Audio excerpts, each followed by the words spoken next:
Now, if you don't know what this game is, this is kind of like an anime JRPG game. But one of the reasons it's been getting so much interest from people is because they straight up stole the web swinging mechanic from Spider-Man. Exact same animations of swinging, of flipping in the air, of running on the walls. And the thing is, I'm completely fine with it. That's perfect. Stealing, I think, is fine as long as you add more to it, like you're doing more with the game. And if you look at the trailer of the game, you can tell that it's not a Spider-Man game at all. They just took the swinging mechanics. And also, you should want to take things from games that are good. That's how gaming works. If a game does something really well, other developers are going to take that mechanic and make it their own. That's how things evolve. Not everything needs to be a pure innovation. And so I was actually kind of wondering why no other game was doing this swinging mechanic. I was just assuming that maybe it's a bit too hard for any of the developer to do, but clearly this developer is doing it and it looks really cool. I want another game where I get to swing around because Spider-Man or Spider-Man 2's traversal is probably the best traversal I've ever experienced in gaming. And I kind of hope someone also steals the web wing mechanics from Spider-Man 2 too, because that was done phenomenally. So yeah, they have this mechanic where you get to swing around. In this game, you're using grappling hooks, you're not using webs. It's an anime aesthetic. And something that I noticed about the game, which is really cool, is that the combat looks very, very varied. So like in the trailer that I saw, there's like different combat styles. There's one person that it straight up looks like you're playing a third-person shooter. They're just shooting enemies. There's another one that uses yo-yos that kind of turn into like these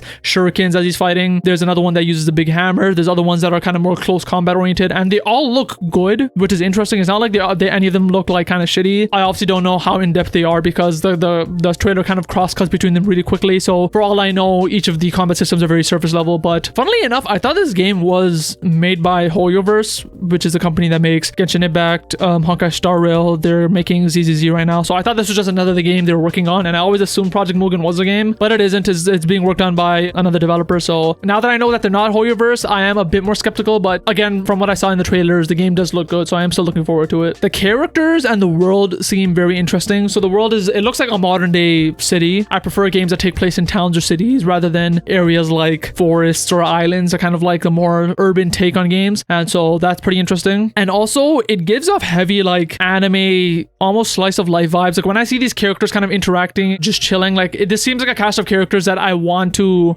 be with. Like I don't know if anyone else has had this feeling, but when you're into like a really good anime or manga and you finish, you kind of wish you could kind of go back into the world and be with those characters again. I don't get that with games too much. The one that would probably be the most like that is the Trails series, where like I really like those cast of characters and I wish, I could hang out with them more by playing their games. With this game, when I'm seeing these characters, like I can easily see myself like really getting into the game where like these cast of characters becomes really important to me, and I really just want to go into the game again just to see more of these characters and learn about them and just like hang out with them by playing the game. So far this game is looking good, as long as they kind of have a good plot too. I don't know how that will be. It does look like a very anime-esque plot. They show kind of like this villain like floating in the sky and shit, so it looks very anime-like in terms of that. So as long as there's something to chew on in terms of the plot, I think characters, it looks good so far. The combat looks good so far. The aesthetic looks good so far. Everything about this game I'm pretty interested in. So hopefully Project Mugen comes out at some point. I don't think they have a release date right now, but yeah, I'm gonna keep my eye out for that.